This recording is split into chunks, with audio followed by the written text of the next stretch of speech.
오늘 이렇게 안산에 와서 선거 유세 마지막 이틀 남은 날 인사드리게 돼서 영광입니다. 오늘 저와 함께 선거 유세에 동참해서 녹색 조끼를 입고 운동하시는 분들은 모두가 자원봉사자들입니다. 자발적 자원봉사자로 돈을 한 푼 받지 않고 식사도 본인들이 해가면서 이렇게 자원봉사자들과 함께 선거운동을 하게 돼서 영광으로 생각합니다. 정치가 깨끗해야 되고 좀 정직해야 되고 좀 정의로워야 되지 않겠습니까? 특히 우리 안산 상록에 계신 분들 많은 아픔이 있었고 힘든 일이 있었지 않습니까? 이제 깨끗한 정치, 정직한 정치, 정의로운 대한민국 이러한 생각을 가지고 저희들이 유세에 임하고 있습니다. 오늘 다들 여러분들 같은 시민들이고 일반 국민들입니다. 다들 자발적으로 이렇게 자기가 지지하는 분을 위해서 또 자기가 지지하는 이념을 위해서 이렇게 자발적으로 선거운동을 하시는 분들하고 함께 깨끗한 정치, 깨끗한 선거를 하게 돼서 정말 감사합니다. 행차님 감사합니다. 오늘 안산에서 한 30분가량 이렇게 유세를 할 생각입니다. 조금 불편한 점이 있으실 겁니다. 그래도 뭐 선거가 코로나인데도 선거를 해야 되고 또 선거라는 게 기간이 정해진 거라서 여러분들한테 불편한 점을 끼쳐드릴 수밖에 없는 상황이라서 최대한 자제를 하고 하도록 하겠습니다. 사전선거에 선관위의 허술한 대응, 제가 국회에 있을 때 선관위 쪽에다가 그때 국정감사 때도 말씀을 드렸는데 사전선거나 본선거에 의심을 받을 만한 그런 부정선거를 의심받을 만한 일들은 안 하는 게 좋겠다. 국민들이 지금 대단히 예민하거든요. 그래서 조금이라도 허술한 점이 보이면은 그것이 부정선거로 바로 연결을 하는 상황이라서 제가 제안했던 사전선거 폐지 10월은요 사실은 사전선거가 선거하는 사람들 편안합니다. 굉장히 영남 호남이 갈라져서 부정선거를 할 확률이 대단히 높습니다. 그런 부분에 대해서 우려를 해서 사전선거를 폐지하고 투표소 개표를 해야 된다 이렇게 제가 주장하는 이유가 한쪽에서 불신을 가지면 아무리 올바르게 해도 그 불신이 멀어지지 않습니다. 선관위 국정감사에서 제가 투표소 개표 문제에 대해서 동의를 했어요. 선관위에서 이런 문제 때문에 못한다는데 이거는 보충하면 되지 않습니까? 선거 당일이나 또 경찰도 감시를 잘하면 되는 거고요.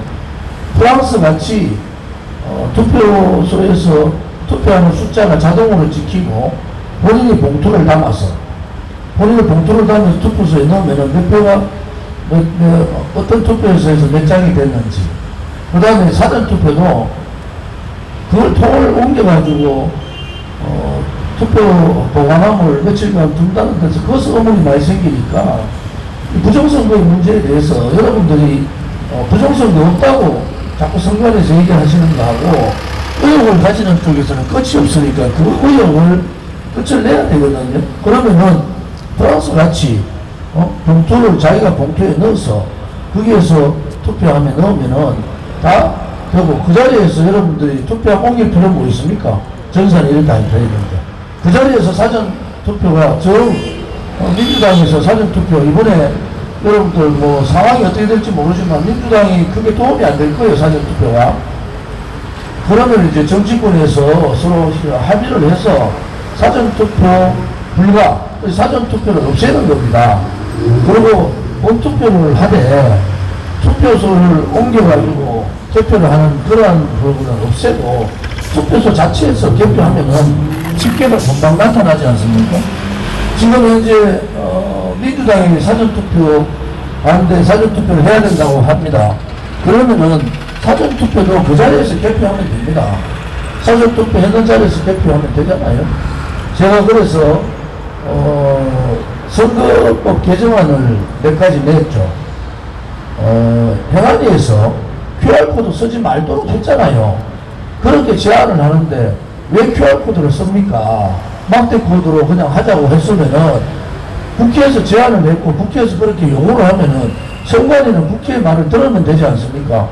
그런데 왜 QR코드를 써가 모든 의혹을 선관위에서 다 떠맡고 있습니까? 그래서 여러분들이 사전투표에 인원에 문제가 없다. 행안부 요청하고 경찰청에 요청해서 사전투표 개표, 첫째는 사전투표 없애는 게 제일 좋고요. 만약에 반대해서 못 없애면 그 자리에서 개표하고 QR코드 없애고 수개표하면 됩니다. 수개표. 각 사전투표에 투표자가 몇 명 됩니까? 그냥 그 자리에서 수개표해도 되잖아요. 결국은 악화가 양화를 구축하듯이 이제 사전투표와 본투표를 구축하면 되겠습니까? 잘못된 거예요. 사전투표는 피치 못한 상황에서 본투표를 하지 못하는 분들이 해야 되는데 과거에 고성 통영선거 한번 가보세요. 사전투표 이틀 동안에 여야가 다 똑같습니다. 퍼나른다고요. 봉건차에 태워가지고 그 안에서 작업을 다 합니다. 그런 걸 뻔히 알면서 왜 선관위가 그런 걸 못 막습니까? 선관위가 공정선거에 확실한 의무를 가지고 그런 활동을 하면은 왜 선관위가 밤늦게 사과를 하고 2번씩이나 사과를 하고 그럽니까? 문재인 정권이 화들짝 놀랐죠. 이 사전선거에 지금 부정 의혹이 그냥 누그러질 것 같아요. 끝까지 선거 결과가 나와도 갑니다. 이제는 왜 고생들 하면서 선관위에 있는 그 힘들게 고생하는 분들이 왜 욕을 얻어먹습니까? 정치권이 자기들 이익에 대해서 하면은 선관위는 공정해야 되잖아요. 선관위 상임위원을 그런 식으로 정치적인 사람을 놓고 또 그만둬야 되는데도 끝까지 그만 안 두고 연장하려고 하는 그런 의혹이요. 너무 정치적이잖아요. 그래서 제가 행안위 간사를 하고 선거법에 대해서 너무 잘 아는 사람이라서 부정선거에 대한 여러 가지 항목들을 다 얘기해 드렸어요. 그러면 한 번이라도 이런 사태가 한 건이라도 터지면은 그때는 감당할 수 없다고요? 그러면 왜 애꿎은 선관위 직원들이 공무원들 아닙니까? 직원들이 왜 욕을 먹습니까? 정치권들 때문에?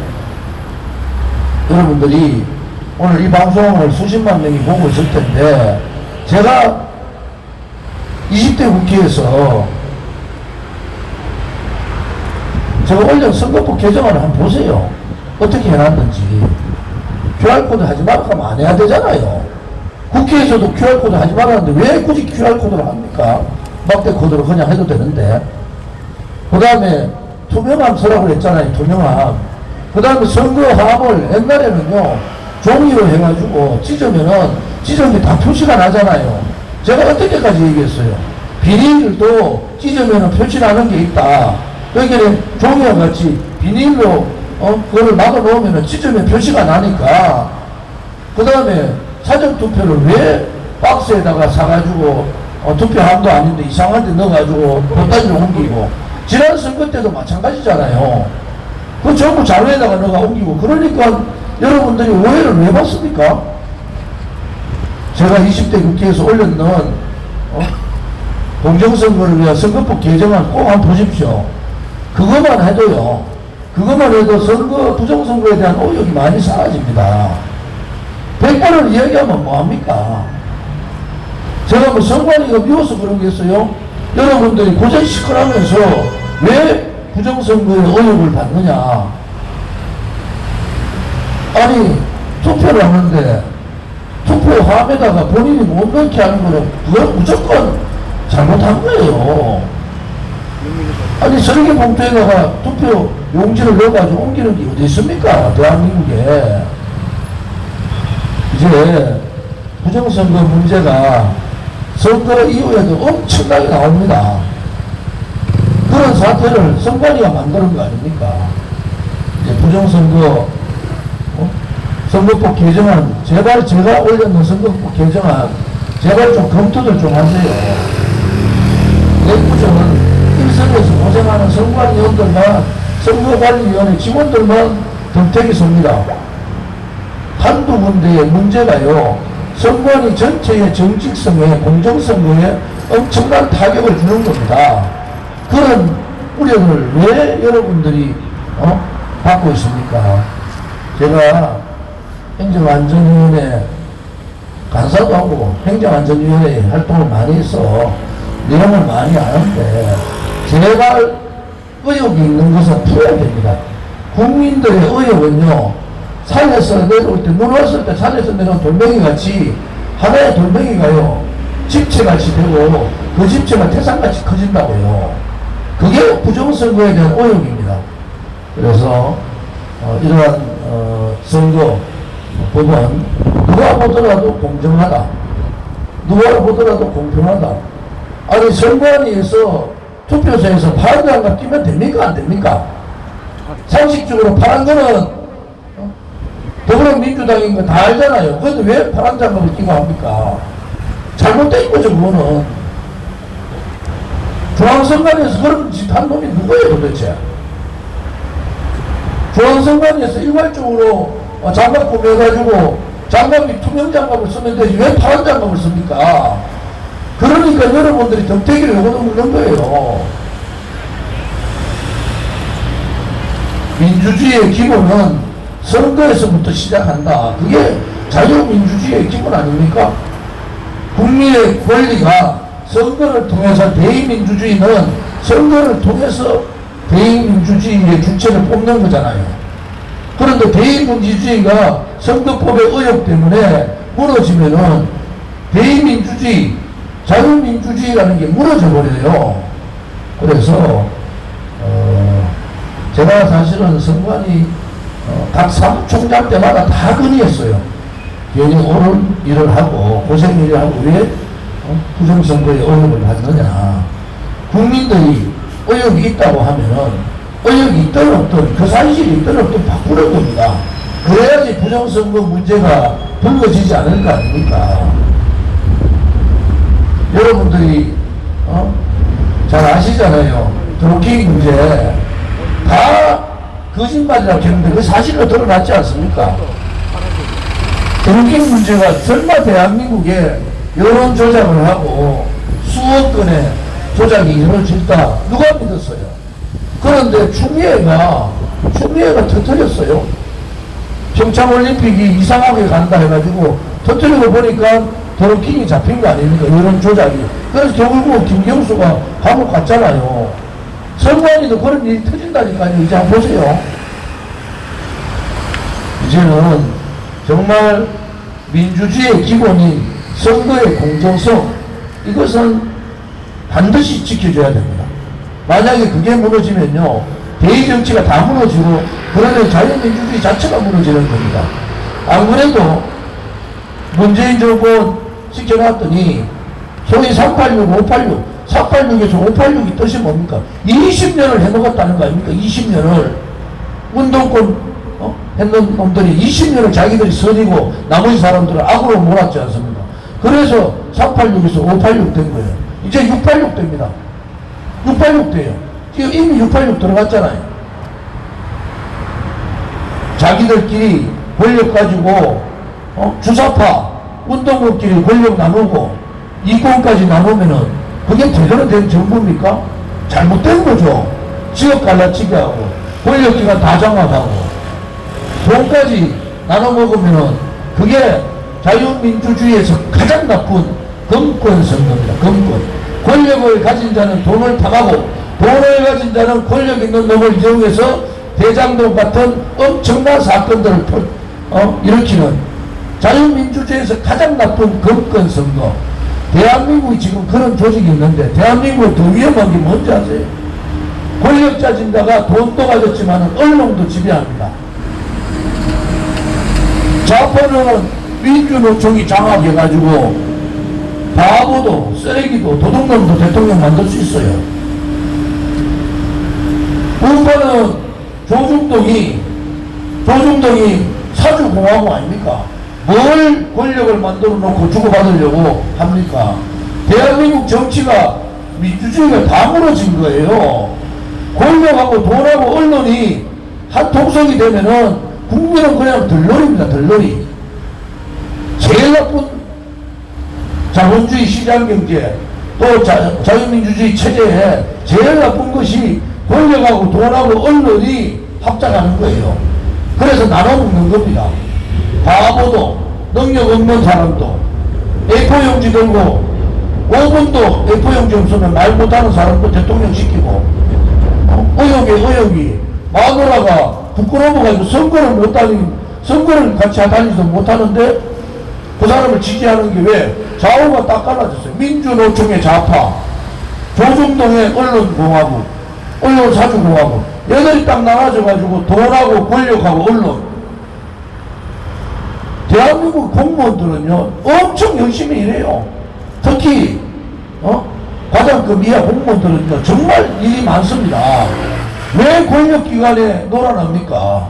왜 정치 세력들에 놀아나요? 정권분립이라는 게 정부가 정권을 가지면은 행정기관을 중심으로 정책을 쓰잖아요. 그것을 감시하고 견제해야 될 게 국회잖아요. 국회가 일당이 되고 아무 악법도 다 만들어내는 것은 민주주의가 죽은 거죠. 대의민주주의가 죽었죠. 문재인 정권에서 광장민주주의, 자유자를 헌법에서 빼고 문재인이 직접 얘기했잖아요. 광장민주주의. 쉽게 말하면 그게 민중민주주의입니다. 사회주의예요. 사회주의. 민중민주주의라 얘기하면은 국민들이 저항이 있으니까 광장민주주의라고 헌법을 빼고 헌법에다가 광장민주주의를 집어넣으려다가 엄청난 저항, 특히 저 조원진과 우리 공화당이 엄청난 저항을 했습니다. 헌법 못 고쳤죠. 그런데 윤석열이 지금 고치려고 그래요. 뭘 고치느냐? 아니 광주에 5.18 정신을 헌법 전문에 넣겠다고 어느 국민이 동의했습니까? 대통령도 되지 않은 사람이 그런 얘기를 마음대로 던지죠. 내각제 100% 내각제 가는데 정치적으로 내각제는 대통령이 없을 때 있는데 대통령이 있으니까 이혼 집정부제 하는 거예요. 윤석열이 대통령 되면은 원래 10월달 국정감사 전에 민주당하고 야합해가지고 이혼 집정부제 갑니다. 윤석열이 무슨 정체성이 우측에 대한 정체성이 있습니까? 김경희 여사 말대로 김건희 여사 말대로 자기들은 원래 좌파인데 민주당에서 안 받아주니까 국민의힘 갔다. 좌파들이에요. 좌파들. 그러면은 뭐하려고 문재인 정권에 적폐청산을 하고 더불어민주당하고 싸우겠어요. 자기 대통령 해먹으면 되지. 10월달 제가 분명히 말씀드렸잖아요. 3월 9일 7개월 내에 여야 야합하고 대통령 윤석열 국무총리 민주당 인사. 그러면은 윤석열을 지지하는 자유파 국민들을 배신하는 속임수 아닙니까? 속임수. 제가 몇 번이고 요구를 해요. 그거 하지 않겠다고 요구하는 거예요. 말을 안 합니다. 왜? 자기가 왜 민주당하고 싸워야 되는지를 모르는 사람이야. 그러니까 노동이사제 같은 거를 덜컥 잡는 거예요. 윤석열이 노동이사제 한다고 했더니 국민의힘이 한마디도 안 해. 결국은 국민의힘이 없이 대통령 후보는 노동이사제 하자고 하고 국민의힘 국회의원들은 본회의에서 투표 안 하고 노동이사제가 뭡니까? 각 기업에 민주노총 사람이 한 사람 들어가서 기업의 투자, 인사, 경영까지 다 간섭하는 게 노동이사제입니다. 그것을 어떻게 자유우파의 윤석열이가 동의를 합니까? 삼성의 이재용을 때려잡을 때 이재용 감옥갈 때 윤석열이 뭐라 했겠어요? 윤석열 삼성팀들이 박수치고 난리했다는 거 아닙니까? 이게 어떻게 자유우파의 후보입니까? 국민을 속이는 거죠. 국민들은 문재인 정권에 지쳐가지고 정권 교체하라는 거 아닙니까? 더불어민주당이 이재명이 되면요, 소위 말하는 주사파, NL파들의 정권에서 동부연합의 최강성 동부연합 시행계통으로 넘어가는 겁니다. 정권이 넘어가는 게 아니에요. 정권이 연장되는 게 아니고 운동권만 바뀌는 거예요. 윤석열이 되면은요, 윤석열이 뭡니까? 좌파 우파의 개념도 없는데 노동이사제 5.18 같은 거 다 자기들이 받아주겠다, 기원하겠다는 거 아닙니까? 그럼 민주당이 개헌 안 하고 있으면 가만히 둡니까? 그래서 윤석열이 되면요, 소위 말하는 새누리당 때 박근혜 대통령 탄핵당할 때 그저 뭡니까? 유승민과 같은 그 당에 바른미래는 무슨 바른미래야? 미래가 없는 바르지 못한 당이지. 거기에 여러분들 아세요? 새누리당에 돈 가진 순서대로 10명 다 나갔습니다. 저 아버지 국회의원 했던 사람들 다 나갔어요. 그게 내각제입니다. 언론이 중심을 잡지 못하면요, 돈하고 권력하고 언론이 합치면요, 나라도 덜어먹는 거예요. 그러면 국민이 뭐가 필요합니까? 정치 귀족들이 생기고 돈 가진 자들이 대대로 국회의원하고 돈 가진 지방의 토호들이 권력 다 장악하는데, 그것이 대한민국 같이 불안한 권력, 정론 집행이 살아있지 않는 언론, 돈만 보면 한장하는 부패 정치인들, 이런 구도가 대한민국을 완전히 망하게 한다. 저는 그래서 이거 막아야 된다는 거예요. 돈을 가진 자라가 권력을 이용해 놓고 3억 5천 투자한 데가 5천원을 가져가는 나라, 이게 정상적인 나라가 아니잖아요. 권력을 가진 자가 돈만 쫓아가는 거예요. 국민을 안 보고. 그 다음에 그것을 견제 감시해야 될 언론이 좌우로 나눠가지고 오른쪽은 무슨 짓을 해도 다 영웅이고 왼쪽은 민주노총이 잡아간 좌파 언론은 무슨 짓을 해도 쓰레기 짓을 하든 도둑놈이 됐든 사기꾼이 됐든 부정부패자가 됐든 다 영웅 만들어요. 이러한 나라는 선진국에 들어갈 수가 없습니다. 선진국에 가려면은 정치의 독립성과 권력, 돈을 가진 자가 정치권의 기득권이면 안 되고 언론이 권력과 돈 가진 자들을 정확하게 감시를 해야 되는데, 자유민주주의 체제에서 가장 나쁜 권력과 돈과 언론이 한 독성이. 그러니까 박근혜 대통령이라는 분이 뇌물 한 푼 안 받고도요, 언론하고 그 다음에 좌우가 합쳐가지고 우는 배신이죠. 유승민과 김용민 같은 배신자들이 합치니까 죄 없는 사람도 45년 살아요. 구형을 받아요. 아니 뇌물 한 푼 받지 않은 사람이 22년 구형 받는 게 어디 있습니까?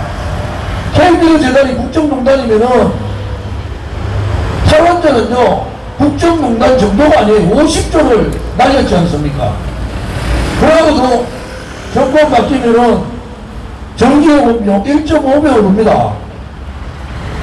1년에 10조를 벌어야 될 삼성과 같은 정말 미래산업인 원전을 말도 안 되는 얘기를 가지고 탈원전했어요. 그러니까 열흘 전에 정권 바뀌면 자기 감옥 가야 되잖아요. 국정농단 아닙니까? 아무 문제 없는 원전을 가지고 50조의 국가의 세금을 피해보고 전기값을 올려야 되고 온 산에 태양광 한다고 온 산 무너뜨리고 있을 수 없는 잘못한 거예요. 또 하나는 내가 문재인 정권을 용서 못하는 게요, 청년의 일자리를 못 만들면 가만히 있어야 되잖아요. 왜 청년 일자리를 민주노총에 갖다 바칩니까? 성과급을 폐지하는 바람에 청년 일자리가 반토막 났어요. 그러니까 겁이 나니까 공무원 17만 8천 명을 어느 정권에서 공무원 늘릴지 몰라서 안 늘리는 게 아니잖아요. 공무원 임기 따져 330조 들어갑니다. 이런 나라가 어디 있습니까? 전 세계가 청년의 미래고 청년의 일자리를 만들어주는 것이 전 세계 선진국가의 임무고, 제가 대우그룹에 33살에 최연소 부장을 하면서 미국, 일본, 독일, 영국, 프랑스 다 다녀왔어요. 세계의 청년 일자리를 이렇게 내팽개치는 나라는 없어요. 특히 문재인같이 청년 일자리를 민노총에 갖다 바치는 나라는 더더욱 없습니다. 청년 일자리를 만들지 못하면 가만히 있으면 이등해요. 왜 일자리를 뺏어가 민노총에 줍니까? 그것은 실패한 정권이 아니라 청년들한테 죄를 짓는 겁니다. 죄를. 제 말이 맞지 않습니까? 맞으면 박수 한번 쳐주셔야 돼요. 맞습니다. 또 하나의 더불어민주당 문재인 정권이 잘못한 게 서민이나 중산층들이 집을 가질 자유를 다 뺏어버렸어요. 청년한테는 일자리, 소위 말하는 청년들이 힘들어도 자기 가정이 어려워도 계층에 상승할 수 있는 계층 사다리가 있었어요. 문재인이 계층 상승의 사다리를 잘라버린 겁니다. 두 번째, 저도 결혼해가 18번 이사했습니다. 지금 65% 대출 받아가지고 45평, 서울도 아니에요, 대구에. 다 합쳐가 7억도 안 되는데, 그거 65% 대출 받아서 빼보세요. 얼마 됩니까? 그것이 일반 국민들의 삶이에요. 문재인 지가 뭔데 부동산값 올려놔놓고, 서민들이나 중소상이나 자영업자나 소위 말하는 중산층들이 집을 살 수 있는 자유를 뺐습니까? 잘못된 겁니다. 제약을 지른 거예요. 집이라는 게 그냥 주거를 하는 입장도 있지만요, 국민들한테 꿈을 주는 거잖아요. 내 집 마련이라는 게 국민들의 최대한 꿈 아닙니까? 내가 배우지 못해도 우리 자식이 열심히 배워가지고 계층을 내보다 좀 더한 계층에서 혹은 조금은 내보다 잘 살게 했으면 좋겠다는 게 두 가지의 대한민국 국민의 정말 순수한 꿈을 문재인이 두 가지 다 날려버렸어요. 그래 놓고는 집값 지가 올려놔놓고 집값 올랐는 만큼을 불로소득을 봅니다. 좌파들은. 그래서 세금을 왕창 때려요. 불로소득이라고. 미친 정권입니다. 미친 정권. 맞습니다. 그래서 종합부동산 양도세 문재인 정권의 집값이 제대로 될 때까지는 받으면 안 되는 겁니다. 세금에 대한 돈을, 아니 불로소득 해가지고 30조 더 묻었습니다. 30조. 아니 김영삼 때, 김대중 때, 노무현, 이명박, 박근혜 정부 때까지 전부 다 합쳐가지고 560조가 국가부채인데, 국가부채가 지금 5,050조 된 거예요. 500조를 썼습니다. 그런데 일자리는 150만 개 날렸어요. 청년들의 꿈도 민노총에 갖다 바치고, 서민들의 내 집 마련도 민노총 자기들이 정책 잘 보내놓고 내 집 마련 그래놓고 불로소득으로 세금 때문에 30조 더 걷는 이런 나라가 어디 있습니까? 돈 가진 놈들만 잘 살게 만드는 나라가 좌파들이 아닙니까, 여러분? 맞습니다. 힘든 서민성은 말로만 하죠. 새빨간 친구들이 말로만 떠드는 게 이게 나라를 이런 식으로 하면 되겠어요? 윤석열 망원 중에 망원, 전 세계에서 지도자가 되겠다는 자가 배우지 못하고 가지지 못하면 자유를 모른다? 무슨 개똥 같은 소리를 합니까, 여러분? 그러면 다른 나라 같으면요, 그날부로 아웃이에요. 아웃 안 되는 이유가 뭔지 아세요? 오른쪽에 있는 언론 방송들이 영웅을 만들어 놨잖아요. 아니, 대통령 선거하는데 사전선거에 부인, 신랑하고 마누라가 따로따로 선거하는 나라가 어디 있습니까? 자기 신랑이 당선되기는 원하는가 봐요. 빨간 양말 신고. 부끄럽습니다. 왜 대한민국 국민은 1등 국민이고 대한민국을 1등 나라라고 전 세계의 사람들이 보는데 워싱턴 포스트지나 영국의 신문이 뭐라 합니까? 대한민국은 조롱해요. 왜 문재인 때문에 나라의 국가의 국민의 자존심 꺾이고 국가의 국격이 떨어지고 왕따 되고, 왜 윤석열이나 이재명 때문에 우리 국민들이 왜 조롱받습니까? 그들을 드러내면 되지.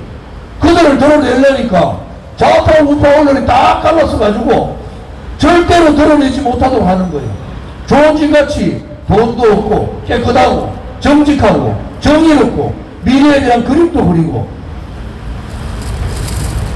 이명박 정부 때 노동개혁 제가 했잖아요. 박근혜 정부 때 공무원연금개혁 제가 했지 않습니까? 600조 아꼈어요. 그런 사람은 다 묻어버려요. 왜? 저것만 안 들으니까. 좌파는 민노총 내가 욕만 하니까, 우파는 야 정호지 저거는 박근혜보다 더하다, 저거는 막 코전 일만 하니까 저를 죽이려고 해도 제가 죽습니까? 뭐 불편한 게 있어요. 죽이죠. 여러분, 이번 3월 9일 선거는 청년들에게 일자리를 다시 돌려주는 그러한 선거가 되기를 바랍니다. 또 서민들과 중산층이 집을 가질 수 있는 자유를 다시 돌려주는 그러한 지도자를 뽑기를 바랍니다. 쓰레기도 사기꾼도 도둑놈도 양쪽에서만 밀어주면은, 더불어민주당이나 국민에서 밀면은 그 사람들이 선한 사람이 돼버리는, 영웅시 돼버리는 나라가 아니라 3월 9일 선거는 진실이 이기는 선거, 정의가 이기는 선거, 국민이 이기는 선거, 더불어민주당이 이재명을 후보로 하고 국민의힘의 윤석열을 후보로 하면은 5년간 문재인 정권하고 퇴진 운동을 하고 데모를 했던 조원진은 국민이 민을 주는 후보예요. 국민이 승리하는 선거를 만들어야 되지 않겠습니까? 저거들끼리 리그가 아니라 국민이 승리하는 선거 3월 9일날 국민이 살아있음을 보여야 됩니다. 헌법 1조 2항에 모든 권력은 국민으로부터 나온다. 국민이 주인이지 윤석열이, 이재명이, 문재인이 주인인 나라가 아닌 겁니다. 국민이 승리하는 날, 국민이 무섭게 그들을 규칙을 돌고 혼내주는 날, 대한민국의 미래에 국민들이 일어나서 보존따라 대한민국다운 대한민국을 만드시려면은 깨끗하고 정직하고 의리 있고 용기 있고 정의로운 기호 11번 조원진을 뽑아서 국민이 승리하는 날로 만들어 주시기 바랍니다.